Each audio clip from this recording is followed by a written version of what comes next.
ಹೌದು ದೇವ, ಆತನ ಚಿಂದಿಸಲ್ಪಟ್ಟಿರುವಂಥ ರಕ್ತದಲ್ಲಿ ತೊಳೆಯಲ್ಪಟ್ಟಿರುವಂಥ ನಾವೆಲ್ಲರೂ ಸಹ 2024ರಲ್ಲಿ ತಂದೆ ಈ ಹೊಸಳ್ಳಿ ಗ್ರಾಮದಲ್ಲಿ ತಂದೆ ಅದ್ಭುತವಾದ ರೀತಿಯಲ್ಲಿ 3 ದಿನಗಳ ಕಾಲ ತಂದೆ ಸಮಾಧಾನಕರವಾದ ರೀತಿಯಲ್ಲಿ ನಿಜವಾಗಲೂ ಅದ್ಭುತವಾದ ರೀತಿಯಲ್ಲಿ ಈ ಒಂದು ಕಾರ್ಯಕ್ರಮ ನಡೆಸ್ತಾ ಬಂದಿದ್ದರು ತಂದೆ. ಈ ಒಂದು ಸಭೆಯಲ್ಲಿ ನಿಮ್ಮ ಮಾತುಗಳನ್ನು ಕೇಳಿರುವಂಥ ನಿಮ್ಮ ಮಕ್ಕಳು ತಂದೆ ಮುಂದಿನ ಬರುವಂಥ ವರ್ಷಗಳಲ್ಲಿ ನಮ್ಮ ದೇಹಗಳನ್ನು ದೇವರಿಗೆ ಸಜೀವ ಯಜ್ಞವಾಗಿ ಅರ್ಪಿಸಬೇಕೆಂಬ ಆಲೋಚನೆಗಳನ್ನು ಮನವರಿಕೆ ಮಾಡಿ ನಡೆಸಬೇಕಂತೇಳಿ ಕೇಳಿಕೊಳ್ಳುತ್ತಾ ತಂದೆ, ಇಲ್ಲಿವರೆಗೂ ನಮಗೆ ಅವಕಾಶ ಮಾಡಿಕೊಟ್ಟಿರುವಂಥ ಸಭೆ ಸ್ಥಳ ಸೇವಕರನ್ನು ನೀವು ಜ್ಞಾಪಕ ಮಾಡಿಕೊಳ್ಳ್ರಿ, ಅವರ ಕುಟುಂಬನ ಜ್ಞಾಪಕ ಮಾಡಿಕೊಳ್ಳ್ರಿ, ಸಭೆಯಲ್ಲಿರುವಂಥ ಹಿರಿಯರನ್ನೆಲ್ಲರನ್ನ ಜ್ಞಾಪಕ ಮಾಡಿಕೊಳ್ಳ್ರಿ, ಸಭೆಸ್ಥರನ್ನ ಈ ಗ್ರಾಮಸ್ಥರನ್ನ ಕೈಗೊಪ್ಪಿಸ್ಕೊಡ್ತಾ ಮುಂದಿರುವಂಥ ಸಮಯದಲ್ಲಿ ನಮ್ಮ ಆತ್ಮೀಯ ಜ್ಞಾನದಲ್ಲಿ ನಡೆಸುವಂಥ ಶ್ರೀರಾಮ್ ಸರ್ ಅವರನ್ನು ಸಹ ನೀವು ಜ್ಞಾಪಕ ಮಾಡಿಕೊಂಡು ಮುಂದಿರುವಂಥ ಸಮಯದಲ್ಲಿ ಕೂಡ ನೀವು ಜೊತೆಗಾರನಾಗಿದ್ದು ನಡೆಸ್ತಾರೆ ಅಂತ ಹೇಳಂಬುತ್ತಾ ಈ ಒಂದು ಪ್ರಾರ್ಥನೆ ಯೇಸುವಿನ ಹೆಸರಿನಲ್ಲಿ ಕೇಳ್ತಾ ಇದ್ದೀನಪ್ಪ ತಂದೆ, ಆಮೀನ್. ಸರಪ್ಟ್ರೆ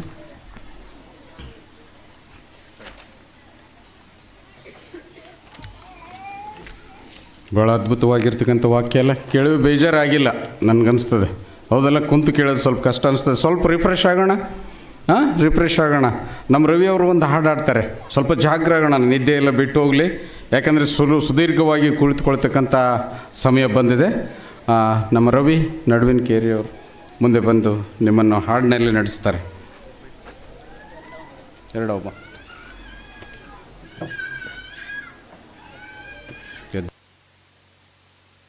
hello hello hello hello hello hallelujah. అందరూ మంచిగా నిద్రం చేస్తున్నారు. ಅಯ್ಯನವರು ವಾಕ್ಯ ಹೇಳ್ತಾ ಇದ್ದರೆ ಅನೇಕ ಸ್ತ್ರೀಯರು ಏನು ಮಾಡ್ತಾಯಿದ್ದಾರೆ, ನಿದ್ರೆ ಮಾಡ್ತಾಯಿದ್ರು.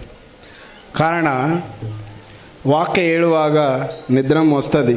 ఎందుకంటే మంచిగా భోజనం చేసి వచ్చినారు కదా, అందుకే నిద్రం వస్తుంది. ಈ ಸಂದರ್ಭದಲ್ಲಿ ನಾವೆಲ್ಲರೂ ಎದ್ದು ನಿಂತುಕೊಳ್ಳೋಣ. ಯಾಕಂದರೆ ಬಹಳ ಕಾಲು ನೋವ್ತಾ ಇರಬೇಕು. ಹಿಂದಿನವ್ರಿಗೆ ಕುಂತವ್ರಿಗೆ ಏನಾಗಲ್ಲ, ಚೇರ್ ಮೇಲೆ ಕುಂತವ್ರಿಗೆ ಏನಾಗಲ್ಲ, ಕೆಳಗಡೆ ಕುಂತವ್ರಿಗೆ ಗೊತ್ತು ಏನು ಕಷ್ಟ ಎಂಬುದಾಗಿ. ಅದಕ್ಕಾಗಿ ಎದ್ದು ನಿಂತ್ಕೊಳ್ಳಿ. ನಮ್ಮೆಲ್ಲರಿಗಾಗಿ ಬರ್ತಕ್ಕಂಥ ಒಂದು ಹಾಡು ಹಾಡೋಣ. ಹಿಂದಿನ ಚೇರ್ ಮೇಲೆ ಕುಂತವ್ರಿಗೂ ಸಹ ಎದ್ದು ನಿಂತ್ಕೊಳ್ಬೋದು. ನಮ್ಮೆಲ್ಲರಿಗಾಗಿ ಬರ್ತಕ್ಕಂಥ ಒಂದು ಹಾಡು ಯಾವುದಂದರೆ, ಆಶ್ರಯವು ನೀನೇ ಏಸಯ್ಯ, ನನ್ನ ಆಧಾರವು ನೀನೇ ಏಸಯ್ಯ ಎಂಬುದಾಗಿ. ಸ್ವಲ್ಪ ಎಕ್ಸಸೈಸ್, ಬಾಡಿ ಎಕ್ಸಸೈಸ್ ಅಂತಾರೆ. ಚಪ್ಪಾಳೆ ಹೊಡೆಯೋದ್ರ ಮುಖಾಂತರವಾಗಿ ಬಾಯಿಂದ ಆಡುವುದ್ರ ಮುಖಾಂತರ ಬಾಡಿ ಎಕ್ಸಸೈಸ್ ಇದು. ಚಪ್ಪಾಳೆ ತಟ್ಟಿ ನಾವೆಲ್ಲರೂ ಜೋರಾಗಿ ಆಡಬೇಕೆಂಬುದಾಗಿ ತಮ್ಮಲ್ಲಿ ಕೇಳಿಕೊಳ್ಳುತ್ತೇನೆ.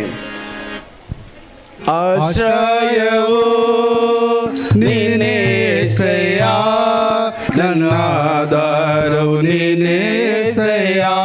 ಎಲ್ಲರೂ ಚಪ್ಪಾಳೆ ಹೊಡೀರಿ. ಆಶ್ರಯವು ನೀನೇ ಏಸಯ್ಯ, ನನ್ನ ಆಧಾರವು ನೀನೇ ಏಸಯ್ಯ. ಆರಾಧನೆ ಆರಾಧನೆ ಆರಾಧನೆ ಆರಾಧನೆ ಆರಾಧನೆ. ಜೋರಾಗಿ ಚಪ್ಪಾಳೆ ಹೊಡೆಯಿರಿ. ಆರಾಧನೆ. ನಿನ್ನಿಂದಾಗದ ಕಾರ್ಯವು ಒಂದೂ ಇಲ್ಲ, ನಿನ್ನಿಂದೆಲ್ಲವೂ ಸಾಧ್ಯವಯ್ಯ. ನಿನ್ನಿಂದಾಗದ ಕಾರ್ಯವು ಒಂದೂ ಇಲ್ಲ, ನಿನ್ನಿಂದೆಲ್ಲವೂ ಸಾಧ್ಯವಯ್ಯ. ಇದುವರೆಗೂ ನನ್ನ ನಡೆಸಿದ ಎಬಿನೇಜರ್ ನೀನೇನಯ್ಯ. ಚಪ್ಪಳೆ ಹೇಳಿರಿ.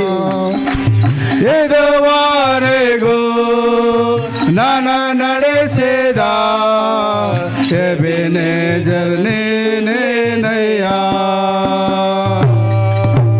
ಆರಾಧನೆ ಆರಾಧನೆ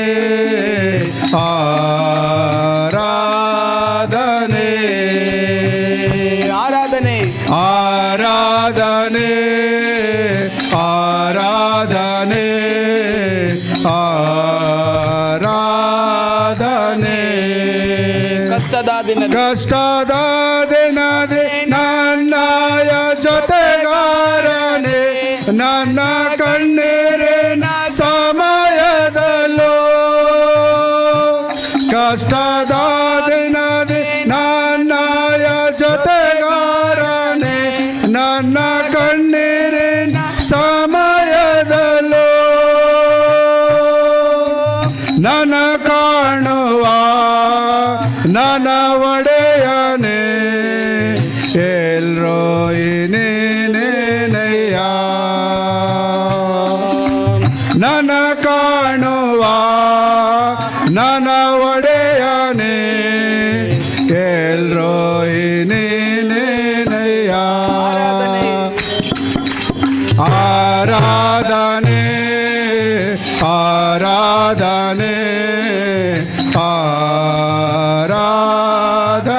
ಆರಾಧನೆ ಆರಾಧನೆ ಆರಾಧನೆ.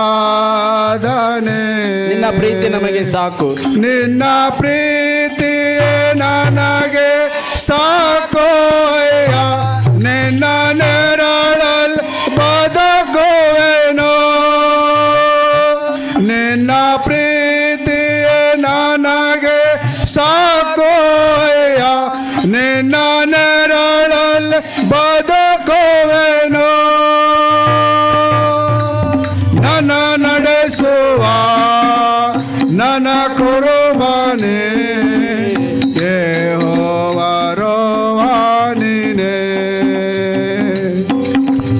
ನನ್ನ ನಡೆಸುವ ನನ್ನ ಕುರುಬನೇ ಯೆಹೋವರೋವಾ ನೀನೇ. ಆಶ್ರಯವೋ ನೀನೇ యేసయ్య, ನನ್ನ ಆಧಾರವು ನೀನೇ యేసయ్య. ಆಶ್ರಯವೋ ನೀನೇ యేసయ్య, ನನ್ನ ಆಧಾರವು ನೀನೇ యేసయ్య. ಆರಾಧನೆ ಆರಾಧನೆ ಆರಾಧನೆ ಆರಾಧನೆ ಆರಾಧನೆ ಆರಾಧನೆ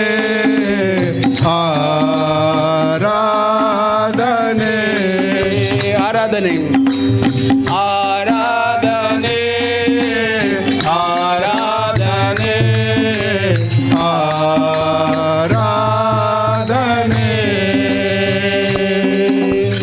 ಆರಾಧನೆ ಆರಾಧನೆ ಆರಾಧನೆ. ಹಾಲೆಲೂಯಾ. ಜೋರಾಗಿ ಹೇಳ್ಬೇಕು, ಹಾಲೆಲೂಯಾ. ಇನ್ನೂ ಜೋರಾಗಿ ಹೇಳ್ಬೇಕು. ಮಂಚಿಗೆ ಚಿಕನ್ ಬಿರಿಯಾನಿ ಉಂದಿರು ನೈಟು ಎಂಜಾಯ್ ಮಾಡಬೇಕು. God's presence means enjoying. Simply sitting and quieting ಅಂದರೆ ಅದು ಪ್ರೆಸೆನ್ಸ್ ಅಲ್ಲ. ಸಂತೋಷವಾಗಿ ಹಾಡಬೇಕು, ಕುಣಿಬೇಕು, ಅದೇ ದೇವರ ಪ್ರಸನ್ನತೆ. ಬಂದಿರಿ, ಕುಂತಿರಿ, ನಿದ್ರಿ, చేಸ್ತೀನಿ ರೀ. ಹಾಲೆಲೂಯಾ. ಇನ್ನು ಜೋರಾಗಿ ಹೇಳ್ರಿ, ಹಾಲೆಲೂಯಾ.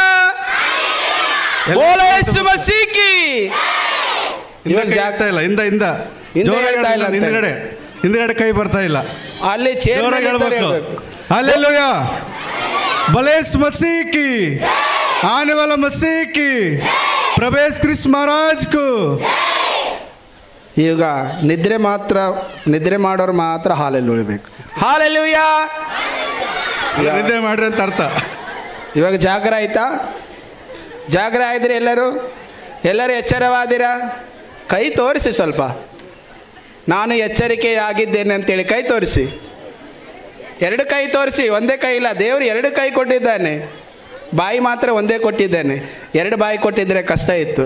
ಅದಕ್ಕೆ ದೇವರು ಎರಡು ಕೈ ಕೊಟ್ಟಿದ್ದಾನೆ. ಎರಡು ಕೈ ತೋರಿಸಿ, ನಾನು ಎಚ್ಚರಿಕೆ ಉಳ್ಳವನಾಗಿದ್ದೇನೆ ಹೇಳ್ರಿ. ನಾನು ಎಚ್ಚರಿಕೆ ಉಳ್ಳವನಾಗಿದ್ದೇನೆ. ನಿದ್ದೆ ಮಾಡ್ತಾ ಇಲ್ಲ, ಜೋರಾಗಿ ಹೇಳ್ಬೇಕು. ನಾನು ಎಚ್ಚರಿಕೆ ಉಳ್ಳವನಾಗಿದ್ದೇನೆ.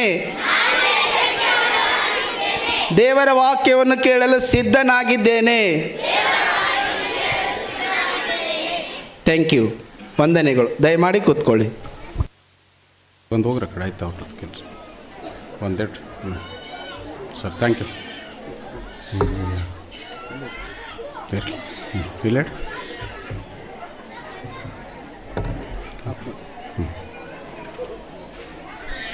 ಹೌದು, ತಲೆಗೆ ಸ್ವಲ್ಪ ರಿಫ್ರೆಶ್ ಆಯ್ತಲ್ಲ. ಹೌದು, ಮೊಳಕಾಲೂ ಸ್ವಲ್ಪ ನೋವಾಗಿದ್ದವು ಕುಳಿತು ಎಲ್ಲ ಚೆನ್ನಾಗಾಯ್ತು ಅಂತೇಳಿ ನಾವು ನೆನೆಸ್ತೇವೆ. ಇದೀಗ ಬಂದಿರತಕ್ಕಂಥ ಅನೇಕರನ್ನು ಮೋಟ್ನಳ್ಳಿಯವರು ಮತ್ತು ಹಾಸನಹಳ್ಳಿಯವರು, ನಮ್ಮ ಬಸವರಾಜ ಹರಕೇರಿಯವರು ಇದೀಗ ಈ ಒಂದು ಕಾರ್ಯಕ್ರಮಕ್ಕೆ ಬಂದಿದ್ದಾರೆ. ತಮ್ಮೆಲ್ಲರನ್ನು ನಾನು ಈ ಹೊಸಳ್ಳಿ ಸಭೆ ಕಡೆಯಿಂದ ತುಂಬ ಹೃದಯದಿಂದ ಸ್ವಾಗತಿಸಲಿಕ್ಕಿದ್ದೇನೆ. ಅನೇಕರು ಮಾಟ್ನಳ್ಳಿಯವರು ಕಾಣ್ತಾ ಇದ್ದೀರಿ, ಇನ್ನು ಹೊಸ ಮುಖಗಳು ಕಾಣ್ತಾ ಇದೆ. ಅವರನ್ನು ಕೂಡ ದೇವರು ಆಶೀರ್ವದಿಸಲಿ ಮತ್ತು ನಿಮ್ಮನ್ನು ಈ ಒಂದು ಕಾರ್ಯಕ್ರಮಕ್ಕೆ ಪ್ರೀತಿಯಿಂದ ಆಹ್ವಾನಿಸುವವನಾಗಿದ್ದೇನೆ. ಈಗಲೇ ತಾವೆಲ್ಲರೂ ಸನ್ನದ್ಧರಾಗಿರಿ. ನಮ್ಮ ಪಾಸ್ಟ್ರವರು ತಮ್ಮ ದೈವ ಸಂದೇಶವನ್ನು ಭಾಳ ಅದ್ಭುತವಾಗಿ ಎಲ್ಲರ ಹೃದಯ ಮುಟ್ಟಲಿಕ್ಕೆ ಅನುಕೂಲವಾಗ್ತಕ್ಕಂಥ ರೀತಿಯಲ್ಲಿ ತಮ್ಮನ್ನು ಬೋಧಿಸಲಿಕ್ಕಿದ್ದಾರೆ. ಪ್ರೀತಿಯಿಂದ ಅವರನ್ನು ವೇದಿಕೆಗೆ ಆಹ್ವಾನಿಸುತ್ತೇನೆ. ಬನ್ನಿ.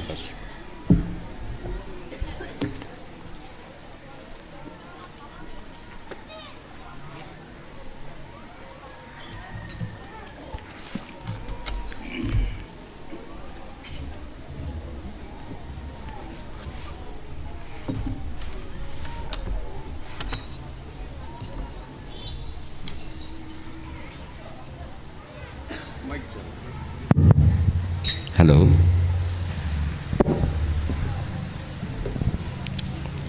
ಚಿಕ್ಕ ಮಕ್ಕಳು, ಯುವಕರು, ಮೊಣಕಲವರಿದ್ದರೆ ಪ್ರಾರ್ಥನೆ ಮಾಡಿಕೊಳ್ಳೋಣ. ಪ್ರಾರ್ಥನೆ ಮಾಡಿಕೊಂಡು ದೈವ ಸಂದೇಶದಲ್ಲಿ ಹೋಗೋಣ. ಪ್ರಿಯರೇ,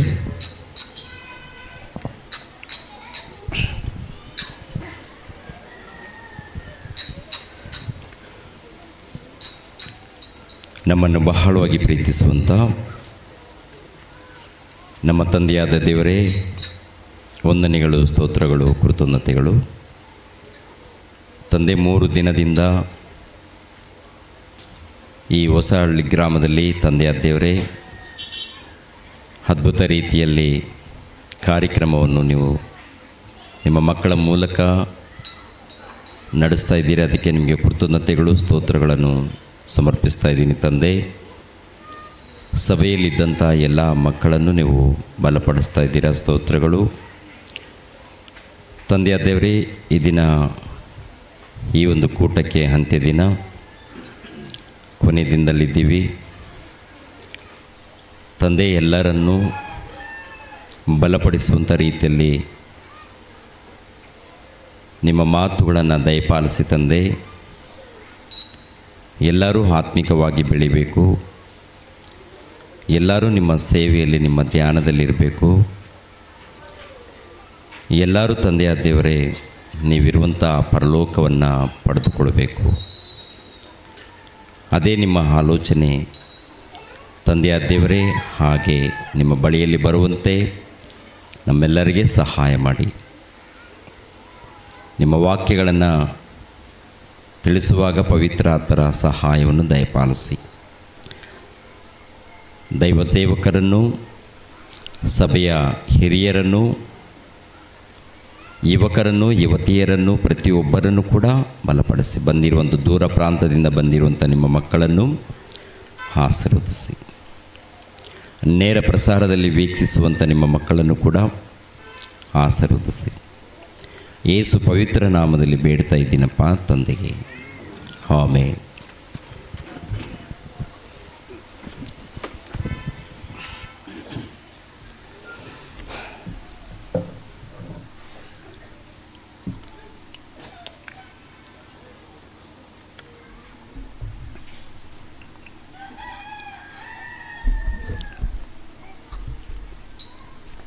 ಲೋಕರಕ್ಷಕನಾದ ಯೇಸು ಕ್ರಿಸ್ತರ ನಾಮದಲ್ಲಿ ಆತ್ಮೀಯರೆಲ್ಲರಿಗೂ ಹೃತ್ಪೂರ್ವಕ ವಂದನೆಗಳನ್ನು ತಿಳಿಸ್ತಾ ಇದ್ದೀನಿ. ಅದೇ ರೀತಿಯಲ್ಲಿ ಸ್ಥಾನಿಕ ದೈವ ಸೇವಕರಾಗಿರುವಂಥ ರಾಜರತ್ನಂ ಅಯ್ಯನವರಿಗೂ, ಈ ಗ್ರಾಮದ ಹಿರಿಯರಿಗೂ ಎಲ್ಲರಿಗೂ ಯೇಸು ಕ್ರಿಸ್ತರ ನಾಮದಲ್ಲಿ ವಂದಿಸ್ತಾ ಇದ್ದೀನಿ. ಪ್ರಿಯರಾದ ದೇವರ ಮಕ್ಕಳಿರ, ಲೋಕಕ್ಕೆ ತಿಳಿಯದ ಕ್ರಿಸ್ತನ ಘನ ಚರಿತ್ರೆ ಮೊದಲನೇ ದಿನದಂದು, ನಿನ್ನೆ ದಿನದಂದು ಅನೇಕ ವಿಷಯಗಳನ್ನು ತಿಳ್ಕೊಂಡಿದ್ದೀವಿ. ಈ ದಿನ ಕೊನೆ ದಿನದಲ್ಲಿ ನಾವಿದ್ದೀವಿ. ಅಂದರೆ ಈ ಸಭೆಗೆ ಕೊನೆ ದಿನ. ಇನ್ನು ತಂದೆಯಾದ ದೇವರು ಇಂಥ ಅವಕಾಶಗಳನ್ನು ಕೊಟ್ಟಾಗ ತಪ್ಪದೇ ದೇವರ ಸಂದೇಶವನ್ನು ಕೇಳೋದಕ್ಕೆ ನೀವು ಮುಂದೆ ಇರಬೇಕು, ಮುಂದೆ ಹೋಗ್ತಾ ಇರಬೇಕು. ದೇವರ ಜ್ಞಾನವನ್ನು ತಿಳ್ಕೊಳ್ಬೇಕು. ಯೇಸು ಕ್ರಿಸ್ತರು ಪರಲೋಕದಲ್ಲಿ ದೇವರ ಬಳಿಯಲ್ಲಿ ಇದ್ದಂಥ ಮಹಾಶಕ್ತನು ಆತನು. ಭೂಲೋಕಕ್ಕೆ ಬರೋದಕ್ಕೆ ಪ್ರಾಮುಖ್ಯವಾದಂಥ ಕಾರಣ ದೊಡ್ಡ ಕಾರಣ ಇದೆ, ಚಿಕ್ಕದಲ್ಲ. ಪ್ರಿಯರ ದೇವರ ಮಕ್ಕಳಿರ, ನಮ್ಮೆಲ್ಲರನ್ನೂ ಪರಲೋಕಕ್ಕೆ ನಡೆಸಬೇಕು. ನಾವೆಲ್ಲರೂ ಪರಲೋಕಕ್ಕೆ ಹೋಗಬೇಕಾದ್ರೆ ಪಾಪ ಎನ್ನುವಂಥದ್ದು ಇರಕೂಡ್ದು.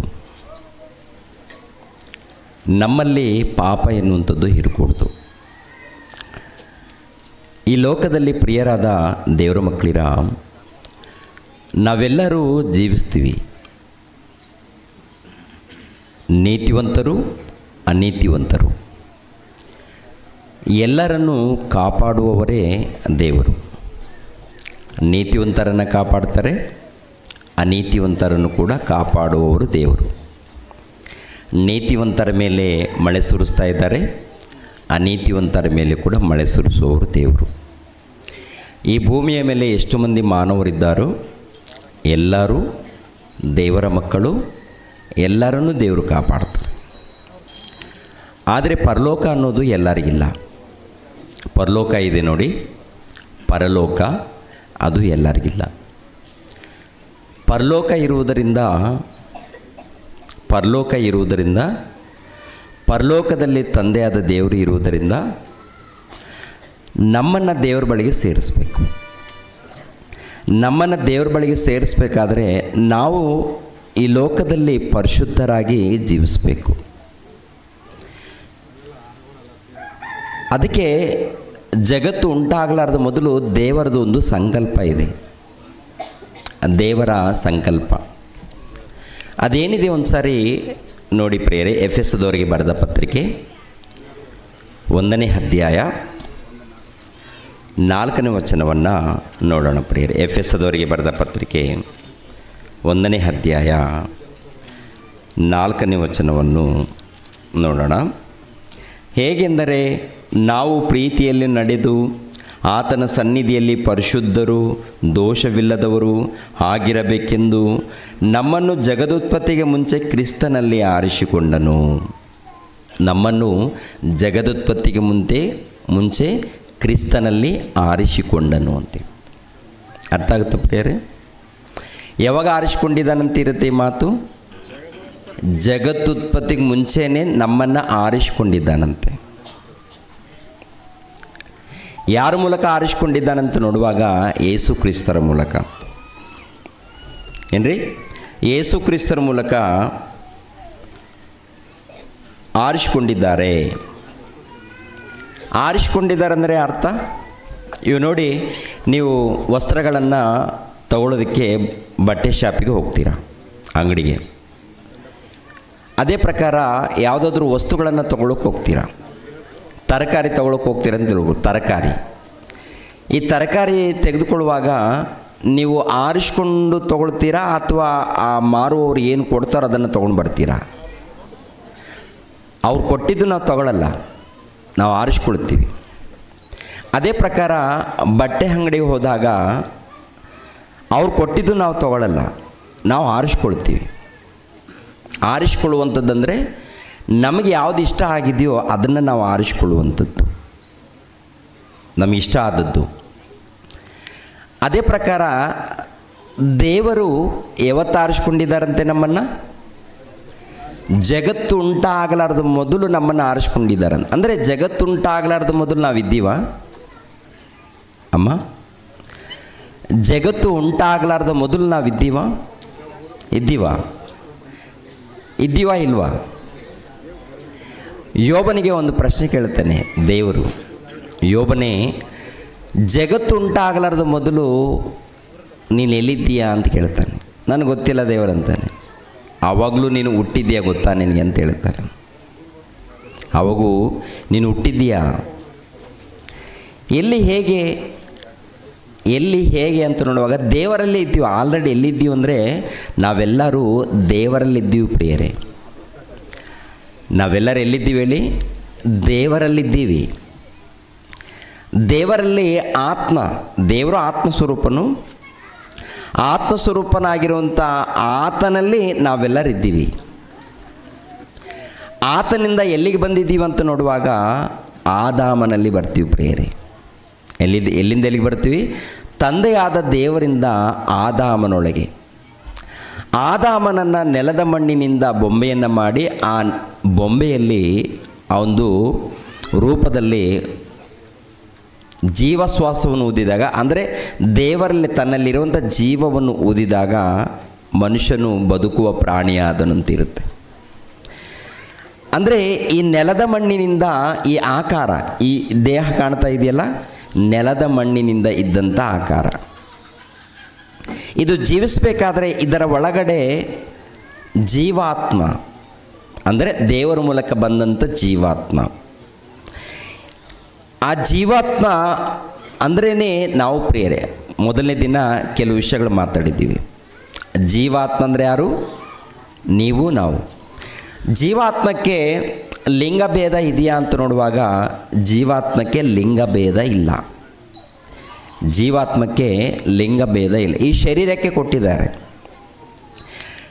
ನಾವೆಲ್ಲರೂ ಒಂದು ಕಾಲದಲ್ಲಿ ದೇವರಲ್ಲಿದ್ದೀವಿ. ದೇವರಲ್ಲಿದ್ದಂಥ ನಮ್ಮನ್ನು ಆರಿಸಿಕೊಂಡಿದ್ದಾರಂತೆ. ಏನ್ರಿ? ಯಾವಾಗ ಆರಿಸ್ಕೊಂಡಿದ್ದಾರೆ? ಜಗತ್ತು ಉಂಟಾಗಲಾರ್ದು ಮೊದಲು ನೀವು ಬೇಕು ಅಂತ. ನೀವು ಮಾತ್ರವಲ್ಲ, ಭೂಲೋಕದಲ್ಲಿ ಅನೇಕ ಮಂದಿ ಮಕ್ಕಳು ಬೇಕು ಅಂತ. ಆ ಮಕ್ಕಳು ಹೇಗಿರಬೇಕಂತ ಕೋರಿಕೊಂಡಿದ್ದಾರೆ ಅಂತ ನೋಡುವಾಗ ಭೂಲೋಕದಲ್ಲಿ ಪರಿಶುದ್ಧರಾಗಿ ನೀತಿವಂತರಾಗಿರಬೇಕು. ಪರಿಶುದ್ಧರು ನೀತಿವಂತರಾಗಿದ್ದು ಜೀವಿಸಿದರೆ ಅವಾಗ ಒಂದು ವೇಳೆ ಅವರು ಮರಣ ಹೊಂದಿದರೆ ಆ ಮನುಷ್ಯ ನನ್ನ ಬಳಿಗೆ ಸೇರಿಸ್ಕೊಳ್ಬೇಕು, ಪರಿಶುದ್ಧನಾದಂಥ ಮನುಷ್ಯನನ್ನು ನಾನು ಸೇರಿಸ್ಕೊಳ್ಬೇಕು ಅಂತ ದೇವರು ಕರ್ಕೊಳ್ಬೇಕು. ಯಾವಾಗ ಆಗುತ್ತೆ ಅಂತ ನೋಡುವಾಗ ಗಮನಿಸಬೇಕು. ಎಲ್ಲರೂ ಈ ಕಡೆ ಗಮನಿಸ್ರಿ. ಮತ್ತು ನಾಳೆ ಸಂಜೆ, ನಾಳೆ ಬೆಳಿಗ್ಗೆ ಇಲ್ಲಿ ಬಂದರೆ ಈ ಕಾರ್ಯಕ್ರಮ ಕಾಣಲ್ಲ. ಓಕೆನಾ? ಈ ಟೆಂಟ್ ಆಗಿರ್ಬೋದು ಎಲ್ಲ ತೆಗೆದಾಕ್ತಾರೆ. ನಾಳೆ ನಾನು ಇರಲ್ಲ. ಆಮೇಲೆ ದೈವ ಸೇವಕರು ಮತ್ತೆ ಬರ್ತಾ ಇರ್ತಾರೆ, ವಾರ ವಾರ ಬರ್ತಾ ಇರ್ತಾರೆ, ವಾಕ್ಯ ಹೇಳ್ತಾ ಇರ್ತಾರೆ. ಅದು ಪ್ರತಿ ಭಾನುವಾರ ಈ ಸ್ಪೆಷಲ್ ಪ್ರೋಗ್ರಾಮ್ ಇರುತ್ತಲ್ಲ, ಇವತ್ತು ಒಂದು 7 ಗಂಟೆಗೆಲ್ಲ, ಅಂದರೆ 6 ಗಂಟೆಗೆಲ್ಲ ಮುಗಿಯುತ್ತೆ. 7 ಗಂಟೆ 8 ಗಂಟೆಗೆಲ್ಲ ಏನಿರುತ್ತೆ ಮತ್ತು ನೋಡ್ಕೊಳ್ಬೇಕು ನೀವೇ. ಪ್ರಿಯರ ದೇವ್ರ ಮಕ್ಕಳಿರ, ಗಮನಿಸಬೇಕು. ನಿಮ್ಮ ಗಮನ, ನಿಮ್ಮ ಆಲೋಚನೆ ಈ ಕಡೆ ಕೊಡಿ. ನಿದ್ದೆ ಮಾಡಿದ್ರೆ ಪ್ರಾಮುಖ್ಯವಾದಂಥ ಬೆಲೆ ಬಾಳುವಂಥ ಜ್ಞಾನ ಕಲ್ತ್ಕೊಳ್ತೀರ. ಎಷ್ಟು ಬೆಲೆ ಬಾಳದ್ದು ಎಷ್ಟು ಗೊತ್ತಾ ನಿಮಗೆ? ಎಷ್ಟು ಅಂದರೆ ಪ್ರಿಯರ ದೇವ್ರ ಮಕ್ಕಳಿರ, ನಿಮಗೆ ಅರ್ಥ ಆಗಬೇಕಾದ್ರೆ ನಿಮ್ಮ ಮನೆಯಲ್ಲಿ ಒಂದು ಬಿರುವ ಇದೆ ಅಂತ ತಿಳ್ಕೊಳ್ಳಿ, ಒಂದು ಟಿಜರಿ ಇದೆ ಅಂತ ತಿಳ್ಕೊಳ್ಳಿ. ಆ ಟಿಜರಿ ತುಂಬ ಬಂಗಾರ ಇದೆ ಅಂತ ತಿಳ್ಕೊಳ್ಳಿ. ಆ ಟಿಜರಿ ತುಂಬ ಬಂಗಾರ, ಬಿರುವ ತುಂಬ ಬಂಗಾರ ಇದೆ ಅಂತ ತಿಳ್ಕೊಳ್ಳಿ. ಎಷ್ಟು ಕೆ ಜಿ? ಒಂದು ಸುಮಾರು ಒಂದು 100 kg, ಒಂದು ಕ್ವಿಂಟಲ್ ಬಂಗಾರ ಇದೆ ಅಂತ ತಿಳ್ಕೊಳ್ಳಿ. ಒಂದು ಕ್ವಿಂಟಲ್ ಬಂಗಾರ ಇದ್ದರೆ ಎಷ್ಟು ಕೋಟ್ಯಾಧೀಶ್ವರರು ನೀವು ಅಂದ್ಕೊಳ್ಳಿ. ಸುಮ್ಮನೆ ಊಹೆ. ಎಷ್ಟು ದೊಡ್ಡ ಕೋಟ್ಯಾಧೀಶ್ವರರು, ಹೌದಲ್ವ? ದೊಡ್ಡ ಕೋಟ್ಯಾಧೀಶ್ವರರು. ಆ ಒಂದು ಕ್ವಿಂಟಲ್ ಇಲ್ಲ ಒಂದು ಟನ್ ಅಂದ್ಕೊಳ್ಳೋಣ ಹೋಗಲಿ.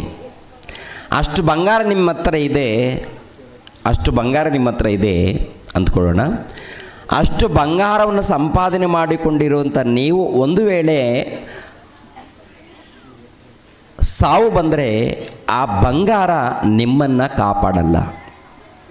ಆ ಬಂಗಾರ ಇಲ್ಲ ವಜ್ರಗಳು ಇಲ್ಲ ಹಣ ಅಧಿಕಾರ ನಿಮ್ಮನ್ನು ಕಾಪಾಡಲ್ಲ. ನಿಮ್ಮನ್ನು ನಿತ್ಯ ಲೋಕಕ್ಕೆ ಸೇರಿಸುವಂಥದ್ದು ಒಂದೇ ಒಂದು ಮಾರ್ಗ, ಅದು ಯೇಸು ಕ್ರಿಸ್ತರ ಮಾರ್ಗ. ಯಾರ ಮಾರ್ಗ ಹೇಳಿ? ಯೇಸು ಕ್ರಿಸ್ತರ ಮಾರ್ಗ. ಯೇಸುವೇ ಮಾರ್ಗ. ಈ ಯೇಸು ಕ್ರಿಸ್ತರ ಮಾರ್ಗಕ್ಕೆ ಸಂಬಂಧಪಟ್ಟಂಥ ದೈವ ಸಂದೇಶ ನಮ್ಮ ಬಳಿಗೆ ಬಂದಾಗ ಅದನ್ನು ಸರಿಯಾದ ರೀತಿಯಲ್ಲಿ ನೀವು ಕೇಳದೆ ಹೋದರೆ ಅರ್ಥ ಆಗಲ್ಲ. ಅರ್ಥ ಆಗದೆ ಹೋದರೆ ನೀವು ಬದುಕಲ್ಲ. ಬದುಕದೆ ಹೋದರೆ ಬೆಂಕಿಯ ಕೊಂಡಕ್ಕೆ ಹೋಗಬೇಕಾಗತ್ತೆ. ಎಲ್ಲಿಗೆ ಹೋಗಬೇಕಾಗತ್ತೆ? ನಿತ್ಯ ಲೋಕವನ್ನು ತಪ್ಪಿಸಿಕೊಂಡು, ನಿತ್ಯ ಲೋಕವನ್ನು ಕಳೆದುಕೊಂಡು ಬೆಂಕಿಯ ಕೊಂಡಕ್ಕೆ ಹೋಗಬೇಕಾಗತ್ತೆ. ಆಗ ಆಗಬಾರ್ದು. ಅಂಥ ಗತಿ ನಮ್ಗೆ ಬರಕೂಡ್ದು. ಆದ್ದರಿಂದ ಜಾಗ್ರತೆ. ಹೇಗೆಂದರೆ ನಾವು ಪ್ರೀತಿಯಲ್ಲಿ ನಡೆದು, ನಾವು ಈ ಲೋಕದಲ್ಲಿ ಪ್ರೀತಿಯಲ್ಲಿ ನಡೆದು ಆತನ ಸನ್ನಿಧಿಯಲ್ಲಿ ಪರಿಶುದ್ಧರು, ದೋಷವಿಲ್ಲದವರು ಆಗಿರಬೇಕೆಂದು ನಮ್ಮನ್ನು ಜಗದುತ್ಪತ್ತಿಗೆ ಮುಂಚೆ ಕ್ರಿಸ್ತನಲ್ಲಿ ಆರಿಸಿಕೊಂಡನು. ಆತನು ತನ್ನ ಕೃಪೆಯನ್ನು ಪ್ರತ್ಯಾಕಿಗೆ ತರಬೇಕೆಂದು ನಮ್ಮನ್ನು ಯೇಸು ಕ್ರಿಸ್ತರ ಮೂಲಕ ತನ್ನ ಪುತ್ರನಾಗಿ ಸ್ವೀಕರಿಸುವುದಕ್ಕೆ ದಯಾಪೂರ್ವಕವಾದ ತನ್ನ ಚಿತ್ತಾನುಸಾರವಾಗಿ ಮೊದಲೇ ಸಂಕಲ್ಪ ಮಾಡಿದನು. ಅಂದರೆ ನಮ್ಮನ್ನು ಯೇಸು ಕ್ರಿಸ್ತರ ಮೂಲಕ ಸ್ವೀಕರಿಸಬೇಕು. ನಮ್ಮನ್ನು ಯಾರ ಮೂಲಕ? ಯೇಸು ಕ್ರಿಸ್ತರ ಮೂಲಕ ತನ್ನ ಮಕ್ಕಳನ್ನಾಗಿ ಸ್ವೀಕರಿಸ್ಬೇಕು. ಅಂದರೆ ತನ್ನ ಮಕ್ಕಳನ್ನಾಗಿ ಕರೆದುಕೊಳ್ಬೇಕು. ತನ್ನ ಮಕ್ಕಳ ಅಂದರೆ ಯೇಸು ಕ್ರಿಸ್ತರ ಮೂಲಕ ತನ್ನ ಮಕ್ಕಳನ್ನಾಗಿ ಕರೆದುಕೊಳ್ತಾನಂತೆ. ಯಾವಾಗ? ಪರಲೋಕ. ಯಾವಾಗ ಅಂದರೆ ಇದು ಎರಡನೇ ಆಗಮನದಲ್ಲಿ ನಡೆಯುತ್ತೆ. ಎರಡನೇ ಆಗಮನ ಬರುತ್ತೆ ನೋಡಿ. ಎರಡನೇ ಆಗಮನ ಬಂದಾಗ ಯಾರು ಪರಿಶುದ್ಧರ ಇರ್ತಾರೋ ಆ ಪರಿಶುದ್ಧರೆಲ್ಲರೂ ಕೂಡ ದೇವರ ಬಳಿಗೆ ಹೋಗ್ತಾರೆ, ಪರಲೋಕಕ್ಕೆ. ಯೇಸು ಕ್ರಿಸ್ತರ ಜೊತೆಗೆ ಹೋಗ್ತೀವಿ ಪ್ರಿಯರೇ. ಯೇಸು ಕ್ರಿಸ್ತರ ಜೊತೆಗೆ ಪರಲೋಕಕ್ಕೆ ಹೋಗ್ತೀವಿ. ಪರಲೋಕಕ್ಕೆ ಹೋಗಿ ಅಲ್ಲಿ ದೇವರ ಬಳಿಯಲ್ಲಿರ್ತೀವಿ. ಆವಾಗ ನನ್ನ ಮಕ್ಕಳಂತೇಳಿ ಎಲ್ಲರನ್ನ ಪರಲೋಕದಲ್ಲಿ ಸ್ವೀಕರಿಸ್ತಾನೆ. ಯಾರ ಮೂಲಕ ಸ್ವೀಕರಿಸುವಂಥದ್ದು ಅಂತ ನೋಡುವಾಗ ಯೇಸು ಕ್ರಿಸ್ತರ ಮೂಲಕ. ಅದಕ್ಕೆ ಈ ಲೋಕದಲ್ಲಿ ಪರಿಶುದ್ಧರಾಗಿರ್ಬೇಕಂದ್ರೆ ಎಲ್ಲಿದ್ದಾರೆ? ಎಲ್ಲ ಪಾಪದಲ್ಲಿದ್ದಾರಲ್ಲ. ಮತ್ತು ಪಾಪದಲ್ಲಿದ್ದಂಥ ಮಾನವರನ್ನು ಪರಿಶುದ್ಧರಾಗಿ ಮಾಡಬೇಕಂದ್ರೆ ಏನು ಮಾಡಬೇಕಂತ ನೋಡುವಾಗ ಈ ಕ್ರಿಸ್ತ ಪೂರ್ವದಲ್ಲಿ ಬಲಿ ಕೊಡಬೇಕಂತ ಹೇಳಿದ್ರು. ಕ್ರೈಸ್ತ ಪೂರ್ವದಲ್ಲಿ ಕುರಿಗಳನ್ನು ಬಲಿ ಕೊಡಿ, ನಿಮ್ಮ ಪಾಪ ಕ್ಷಮಾಪಣೆ ನಿಮಿತ್ತವಾಗಿ ಕುರಿಗಳನ್ನು ಇಲ್ಲಾಂದರೆ ಪಾರಿವಾಳಗಳನ್ನು ಬಲಿ ಕೊಡ್ರಿ ಅಂತ ಹೇಳಿದ್ರು. ಅದು ಕೂಡ ಬಲಿ ಕೊಡ್ತಾ ಇದ್ರು. ಆ ಬಲಿ ಕೊಟ್ಟಾಗ ಏನಾದರೂ ಬದಲಾವಣೆ ಹೊಂದುತ್ತಾರೆ ಅನ್ನೋದು ನೋಡಿದಾಗ ಬದಲಾವಣೆ ಇಲ್ಲ. ಮನುಷ್ಯರು ಬದಲಾವಣೆ ಇಲ್ಲ. ಮತ್ತೇನು ಮಾಡಬೇಕು? ಕೊನೆಯದಾಗಿ ತನ್ನ ಮಗನಾಗಿರುವಂಥ ಯೇಸು ಕ್ರಿಸ್ತರೇ ಬಂದರು ಈ ಲೋಕಕ್ಕೆ. ಇವರು ಬಲಿಯಾದರು. ಇವರು ಕೂಡ ಯಾಕೆ ಬಲಿಯಾಗಿದ್ದಾರೆ ಅಂತ ನೋಡುವಾಗ ಪರಿಶುದ್ಧರಾದಂಥ ಇವರು ನಮ್ಮೆಲ್ಲರನ್ನು ಪರಿಶುದ್ಧರನ್ನಾಗಿ ಮಾಡೋದಕ್ಕೆ, ಪರಿಶುದ್ಧನಾದಂಥ ಆತನು ಈ ಲೋಕದಲ್ಲಿ ಬಲಿಯಾಗಿದ್ದಾರೆ. ಏನ್ರಿ, ಬಲಿಯಾಗುವುದಕ್ಕಿಂತ ಮುಂಚಿತವಾಗಿ ಹೆಜ್ಜೆಯಲ್ಲಿ ತಮ್ಮ ಬದುಕುಗಳನ್ನು ತ್ಯಾಗ ಮಾಡಿದ್ದಾರೆ. ಒಳ್ಳೆಯ ಸಂದೇಶ ಕೊಟ್ಟಿದ್ದಾರೆ. ಎಷ್ಟು ಮಂದಿ ರೋಗಿಗಳು ಬಂದಾಗ ಎಲ್ಲ ರೋಗಿಗಳು ವಿಧವಾದಂಥ ರೋಗಿಗಳು ಬಂದಿದ್ದಾರೆ, ಹೌದಲ್ವ? ಕುಂಟರು, ಕುರುಡರು, ಅಂಗವಿಕಲರು, ವಿಧವಾದಂಥ ರೋಗಿಗಳು ಬಂದಾಗ ಎಲ್ಲರಿಗೆ ಪ್ರಾರ್ಥನೆ ಮಾಡಿ ಎಲ್ಲರಿಗೂ ಸ್ವಸ್ಥತೆ ಮಾಡಿದ್ದಾರೆ, ಹೌದಲ್ವ? ಎಲ್ಲರಿಗೂ ಪ್ರಾರ್ಥನೆ ಮಾಡಿದ್ದಾರೆ, ಎಲ್ಲರಿಗೂ ಸ್ವಸ್ಥತೆ ಮಾಡಿದ್ದಾರೆ. ಅದ್ಭುತವಾದಂಥ ಸಂದೇಶವನ್ನು ಕೂಡ ಕೊಟ್ಟಿದ್ದಾರೆ. ನೋಡಿ, ಅವ್ರ ಕಾಲದಲ್ಲಿ ಪ್ರಿಯರ ದೇವರ ಮಕ್ಕಳಿರ ಎಲ್ಲರೂ ಆಶ್ಚರ್ಯಪಟ್ಟಿದ್ದಾರೆ. ಟೋಟಲ್ ಯಹೂದ್ಯರಿದ್ದಾರೆ ನೋಡಿ, ಬಹಳ ಮಂದಿ ಆಶ್ಚರ್ಯಪಟ್ಟಿದ್ದಾರೆ. ಕೆಲವರು ಸಹಿಸ್ಕೊಳ್ಳದೆ ಆತನನ್ನು ಕೊಂದಾಕಬೇಕು, ಇಲ್ಲ ಹಿಡಿಬೇಕು, ಏನೇನೋ ಪ್ರಯತ್ನ ನಡೆದಿದೆ ಪ್ರಿಯರ ದೇವರ ಮಕ್ಕಳಿರ. ಅಂದರೆ ಆತನ ಬೋಧನೆಯನ್ನು ಕೇಳಿ ಆಶ್ಚರ್ಯಪಟ್ಟವ್ರು ಎಂತೆಂಥವ್ರು ಆಶ್ಚರ್ಯಪಟ್ಟಿದ್ದಾರೆ ಗೊತ್ತಾ? ಎಂತೆಂಥವ್ರು ಗೊತ್ತಾ ಪ್ರಿಯರೇ? ಏನ್ರಿ ಪ್ರಿಯರ ದೇವ್ರ ಮಕ್ಕಳಿರ, ಚಕ್ರವರ್ತಿ ಆಗಿರ್ಬೋದು, ಇಲ್ಲಾಂದರೆ ಅರಸರಾಗಿರ್ಬೋದು, ಏನ್ರಿ ಈತನನ್ನು ನೋಡಬೇಕು, ಈತನನ್ನು ತಿಳ್ಕೊಳ್ಬೇಕು, ಇಲ್ಲ ಮಾತುಗಳನ್ನು ಕೇಳಬೇಕಂತೇಳಿ ಎದುರು ನೋಡಿದ್ದಾರೆ, ಆಶ್ಚರ್ಯಪಟ್ಟಿದ್ದಾರೆ. ಬಂದಾಗ ಪ್ರಿಯರ ದೇವ್ರ ಮಕ್ಕಳಿರ ತುಂಬ ಇಷ್ಟಪಟ್ಟು ಕೇಳಿದವರು ಕೂಡ ಇದ್ದಾರೆ ಪ್ರಿಯರೇ. ಅನೇಕರು ಬದಲಾಗಿದ್ದಾರೆ. ಯಾಕೆಂತ ನೋಡುವಾಗ ಆತನ ಮಾತಿನಲ್ಲಿ ಅಷ್ಟೊಂದು ಮಹತ್ವ ಇದೆ. ಏನ್ರಿ, ಕಠಿಣವಾಗಿರ್ತಾರೆ. ಪೊಲೀಸರು ಗೊತ್ತಲ್ವ? ಪೊಲೀಸರು ಹೇಗಿರ್ತಾರೆ ಅಂದರೆ ತುಂಬ ಕಠಿಣವಾಗಿರ್ತಾರೆ ಪ್ರಿಯರೇ. ಅವರ ಮಾತುಗಳು, ಅವರ ಪ್ರವರ್ತನೆ ಹೇಗಿರುತ್ತೆ ನೋಡಿ. ಏನು ನೆಮ್ಮದಿಯಾಗಿ ಮಾತಾಡ್ತಾರೆ ಪೊಲೀಸರು. ಇವಾಗ ಪೊಲೀಸರಿದ್ದಾಗ ನೋಡಿ ಅವರ ಒಂದು ಮಾತಿನ ಒಂದು ನಡವಳಿಕೆ ಹೇಗಿರುತ್ತೆ ಅಂದರೆ ತುಂಬ ರಫ್ ಆಗಿರುತ್ತೆ. ಯಾಕೆಂದರೆ ಅವ್ರು ಆಗಿದ್ದರೇ ಜನ ಮಾತು ಕೇಳ್ತಾರೆ, ಇಲ್ಲಾಂದರೆ ಕೇಳಲ್ಲ. ಇವಾಗ ಯಾಜಕರು ಯೇಸು ಕ್ರಿಸ್ತರನ್ನು ಬಂಧಿಸಿ ಕರ್ಕೊಂಡು ಬನ್ನಿ ಅಂತೇಳಿ ಈ ಪೊಲೀಸರನ್ನು ಬಂಟ್ರೋತರುಗಳನ್ನು ಕಳಿಸ್ಕೊಡ್ತಾರೆ. ಯಾರನ್ನ ಅರೆಸ್ಟ್ ಮಾಡ್ಕೊಂಡು ಬನ್ನಿ ಅಂತ? ಯೇಸು ಕ್ರಿಸ್ತನನ್ನು ಅರೆಸ್ಟ್ ಮಾಡ್ಕೊಂಡು ಬನ್ನಿ ಅಂತೇಳಿ ಕಳಿಸಿಕೊಟ್ಟಾಗ ಏನು ನಡೆಯುತ್ತೆ ನೋಡಿ. ಯೋಹಾನನು ಬರೆದ ಸುವಾರ್ತೆ 7ನೇ ಅಧ್ಯಾಯ 32ನೇ ವಚನ. ಯೋಹಾನ್ ಬರೆದ ಸುವಾರ್ತೆ 7ನೇ ಅಧ್ಯಾಯ 32ನೇ ವಚನವನ್ನು ನೋಡಿ ಪ್ರಿಯರ ದೇವರ ಮಕ್ಕಳಿರ. ಜನರು ಆತನ ವಿಷಯವಾಗಿ ಗುಜುಗುಜು ಆಡಿದ ಈ ಮಾತುಗಳನ್ನು ಪರಿಸಾಯರು ಕೇಳಲು ಮಹಾಯಾಜಕರು ಪರಿಸಾಯರು ಆತನನ್ನು ಹಿಡಿಯೋದಕ್ಕೆ ಓಲೆಕಾರರನ್ನು ಕಳುಹಿಸಿದರು. ಓಲೆಕಾರರನ್ನು ಕಳುಹಿಸಿದರು. ಯಾರು ಈ ಓಲೆಕಾರರಂತ ನೋಡುವಾಗ ಏನ್ರಿ, ನಮ್ಮ ಭಾಷೆಯಲ್ಲಿ ಪೊಲೀಸರು, ರಕ್ಷಕ ಭಟ್ರು ಇರ್ತಾರಲ್ಲ ಪೊಲೀಸರು, ಇವರನ್ನು ಕಳುಹಿಸಿಕೊಟ್ಟಿದ್ದಾರೆ. ಯಾಕೆ ಕಳಿಸಿಕೊಟ್ಟಿದ್ದಾರೆ ಅಂತ ನೋಡುವಾಗ ಯೇಸು ಕ್ರಿಸ್ತರನ್ನು ಅರೆಸ್ಟ್ ಮಾಡಿ ಅಂತ. ಯಾರು ಇವರು ಅಂತ ನೋಡುವಾಗ ಕಳಿಸ್ಕೊಟ್ಟ ಯಾರು ಗೊತ್ತಾ? ಯಾಜಕರು, ಮಹಾಯಾಜಕರು, ಅಂದರೆ ಧರ್ಮೋಪದೇಶಕರು. ದೇವರ ಸೇವೆ ಮಾಡುವಂಥ ಧರ್ಮೋಪದೇಶಕರು ಯಾರನ್ನ ಅರೆಸ್ಟ್ ಮಾಡ್ಕೊಂಡು ಬನ್ನಿ ಅಂತ ಕಳಿಸ್ಕೊಟ್ಟಿದ್ದಾರೆ ಅಂತ ನೋಡುವಾಗ ಯೇಸು ಕ್ರಿಸ್ತರನ್ನ ಅರೆಸ್ಟ್ ಮಾಡ್ಕೊಂಡು ಬನ್ನಿ ಅಂತ ಕರೆದುಕೊಂಡು ಬನ್ನಿ. ಅವರು ಬರ್ತಾರೆ ಪ್ರೇರೆ, ಯಾರು ಓಲೆಕಾರರು ಹೋಗ್ತಾರೆ, ನೋಡೋಣ ಸ್ವಲ್ಪ ಹೊತ್ತು ಆತನ ಏನು ಮಾತಾಡ್ತಾನೆ, ನೋಡೋಣ ಆತನ ಏನು ಮಾತಾಡ್ತಾನೆ ಅಂತ ನೋಡಿ ಸ್ವಲ್ಪ ಗಮನಿಸ್ತಾ ಇದ್ದಾರೆ ಅವರು. ಏನ್ರಿ, ಆ ಪೊಲೀಸರು ಗಮನಿಸ್ತಾ ಇದ್ದಾರೆ, ಏನು ಮಾತಾಡ್ತಾ ಇದ್ದಾರೆ ನೋಡೋಣ ಅಂತ ಗಮನಿಸಿ ಪ್ರಿಯರ ದೇವ್ರ ಮಕ್ಕಳಿರ ಆಮೇಲೆ ವಾಪಸ್ ಬರ್ತಾರೆ. ಯಾರು ವಾಪಸ್ ಬರ್ತಾರೆ? ಪೊಲೀಸರು. ಯಾರ ಬಳಿಯಲ್ಲಿ? ಈ ಯಾಜಕರು, ಮಹಾಯಾಜಕರು ಕಳಿಸ್ಕೊಡ್ತಾರಲ್ಲ ಅವ್ರ ಬಳಿಗೆ ವಾಪಸ್ ಬರ್ತಾರೆ. ಅಂದರೆ ಯೇಸು ಕ್ರಿಸ್ತರನ್ನು ಅರೆಸ್ಟ್ ಮಾಡಲ್ಲ. ಯೇಸು ಕ್ರಿಸ್ತರನ್ನು ಅರೆಸ್ಟ್ ಮಾಡಿಕೊಂಡು ಬನ್ನಿ ಅಂತೇಳಿ ಇವ್ರು ಕಳಿಸ್ಕೊಟ್ಟಾಗ ಆ ಕೆಲಸ ಖಂಡಿತವಾಗಿ ಅವ್ರು ಮಾಡಲೇಬೇಕು. ಒಂದು ವೇಳೆ ಅವ್ರ ಮಾತನ್ನು ಕೇಳಿ ವಾಪಸ್ ಬಂದರೆ ಏನಾಗುತ್ತೆ ಗೊತ್ತಾ? ಅವರ ಉದ್ಯೋಗ ಹೋಗುತ್ತೆ ರೀ. ಏನಾಗುತ್ತೆ? ಅವರ ಉದ್ಯೋಗ ಹೋಗುತ್ತೆ. ಹಿರಿಯರ ಮಾತು ಕೇಳದೆ ಹೋದರೆ ಅವರ ಉದ್ಯೋಗ ಹೋಗುತ್ತೆ. ಅವ್ರು ಹೇಳಿದ್ದನ್ನು ಇವ್ರು ಮಾಡಬೇಕು. ಆದರೆ ಇವರು ಬಂದು ಏನು ಹೇಳ್ತಾ ಇದ್ದಾರೆ ಅಂತ ನೋಡುವಾಗ ಪ್ರಿಯರಾದ ದೇವ್ರ ಮಕ್ಕಳಿರ ಗಮನಿಸ್ರಿ, 44ನೇ ವಚನ, 45ನೇ ವಚನ, ಇದರಲ್ಲೇ ಯೋಹಾನನ ಬರೆದ ಸುವಾರ್ತೆ 7ನೇ ಅಧ್ಯಾಯ 45. ಬಳಿಕ ಓಲೆಕಾರರು, ಮಹಾಯಾಜಕರ ಮತ್ತು ಪರಿಸಾಯರ ಬಳಿಗೆ ಬಂದಾಗ ಇವರು, ನೀವು ಯಾಕೆ ಅವನನ್ನು ಹಿಡಿತರಲಿಲ್ಲ ಎಂದು ಅವರನ್ನು ಕೇಳಿದ್ದಕ್ಕೆ ಆ ಓಲೆಕಾರರು, ಈ ಮನುಷ್ಯನು ಮಾತಾಡುವ ರೀತಿಯಲ್ಲಿ ಯಾರೂ ಎಂದೂ ಮಾತಾಡಿದ್ದಿಲ್ಲ ಎಂದು ಉತ್ತರ ಕೊಟ್ಟರು. ಗಮನಿಸ್ರಿ ಪ್ರಿಯರೇ, ಈ ಮನುಷ್ಯನು ಮಾತಾಡಿದ ಹಾಗೆ ಯಾರೂ ಎಂದೂ ಮಾತಾಡಲಿಲ್ಲ. ಅಂದರೆ ಯಾರನ್ನು ಕುರಿತು? ಪೊಲೀಸರು ಯೇಸು ಕ್ರಿಸ್ತರನ್ನು ಕುರಿತು ಅಲ್ಲಿ ಸಾಕ್ಷಿ ಕೊಡುವಂಥದ್ದು.